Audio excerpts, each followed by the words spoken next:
ይባርክልን። አሜን። በረከቱ ይደረግ። አሜን። ይህ ታላቅ ነቢይ በትንቢተ ኢሳይያስ ምዕራፍ 7 ከቁጥር 14 ላይ እንዲህ የሚል ቃልን ተናግሯል። እነሆ ጌታ ራሱ ምልክት ይሰጣችኋል፣ ድንግል ትጸንሳለች፣ ወንድ ልጅንም ትወልዳለች፣ ስሙንም አማኑኤል ብለው ድምጼ ይሰማማል።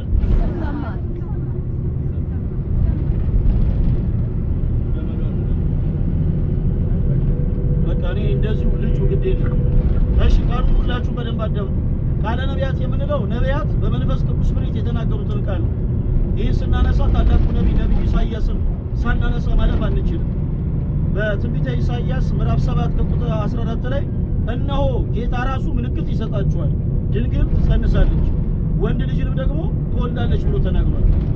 አንዲት ሴት ካለ ዘር ብሲ ማለትም ካለ ወንድ ግንኙነት ወንድ ልጅ ልትወልድ አትችልም። እንዲህ አይነት ከአይምሮ በላይ የሆኑ ቃላቶች በመጽሐፍ ቅዱስ ውስጥ ቃለ ነቢያት ተብሎ ይጠራሉ።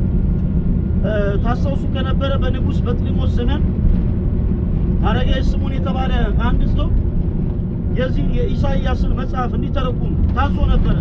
እናም ሲተረጉም ከዚህ ክፍል ላይ ደርሶ እነሆ ጌታ ራሱ ምልክት ይሰጣችኋል፣ ድንግል ትጸንሳለች፣ ወንድ ልጅንም ትወልዳለች ከሚለው ክፍል ሲደርስ ከአይምሮ በላይ ስለሆነበት ሴት ወንድ ልጅ ትወልዳለች ብሎ ጽፎት ነበር።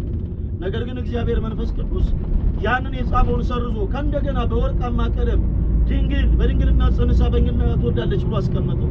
ክርስቲያኖች እንዲህ አይነት ከአይምሮ በላይ የሆኑ ቃላቶች በመጽሐፍ ቅዱስ ውስጥ አሉ።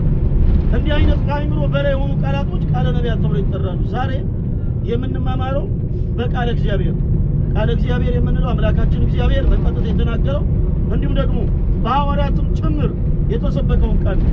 እሱ ሁላችሁ አንድ ላይ በሉ። ጸጋን የተመላሽ ሆይ፣ ጸጋን የተሞላሽ ሆይ፣ ጸጋን የተመላሽ ሆይ፣ ጸጋን የተሞላሽ ሆይ ደስ ይበልሽ፣ ደስ ይበልሽ። ይህንን ቃል የምናገኘው በሉቃስ ወንጌል ምዕራፍ 1 ከቁጥር 29 ጀምሮ ነው።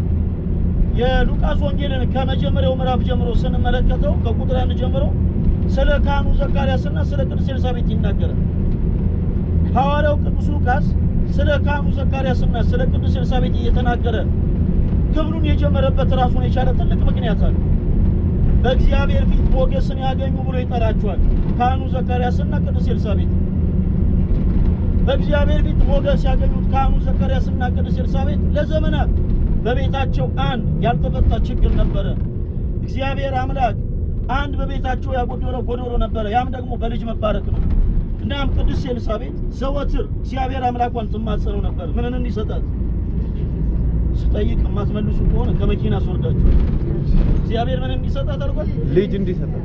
ልጅን እንዲሰጣት ካህኑ አገልግሎት ሳለ